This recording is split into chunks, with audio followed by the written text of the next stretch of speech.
is Kalani Vieira from the Ocean Safety Bureau. I just want to say a big mahalo for Island Comfort, air conditioning, for all the support. Mahalo.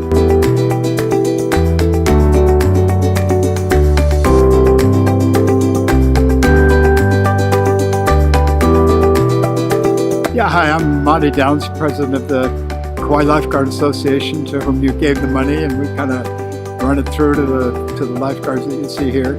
And we're very appreciative. We realize that money doesn't grow on trees, as the saying goes, and you guys work very hard to make the money that you were able to donate to us, and we're very, very appreciative.